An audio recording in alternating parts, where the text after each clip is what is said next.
চমৎকার একটা বই দেখাই আপনাদেরকে, সময়ের সন্তানেরা, পঞ্জিকার পাতায় মানুষের ইতিহাস। এদুয়ার্দো গালিয়ানোর লেখা চমৎকার একটা বই।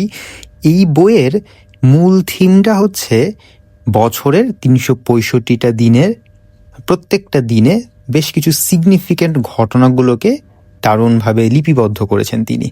যেমন ধরেন ২১শে ফেব্রুয়ারিতে আন্তর্জাতিক মাতৃভাষা দিবস, এরকম।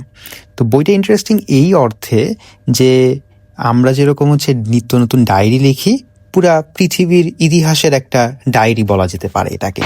চমৎকার একটা বই। এই বইটার মুদ্রিত মূল্যটা যদি আপনাদেরকে একটু দেখায় দেই, সুন্দর করে সূচিপত্র দেওয়া আছে।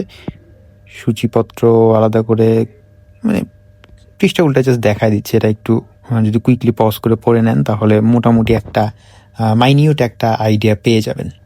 আহসানুল করিম এই বইটার অনুবাদ করেছেন। দ্বিমত প্রকাশনের এই বই। এই বইটার মুদ্রিত মূল্য হচ্ছে 400 টাকা। দি বুক শপে এই বইটা দেখেছিলাম, সো তাদেরকে নক দিবেন যদি বইটার প্রয়োজন হয়। আর এরকম নিত্য নতুন ইউনিক বই সম্পর্কে জানতে চোখ রাখুন দ্য ব্রাউন স্ট্রিট টেলারে।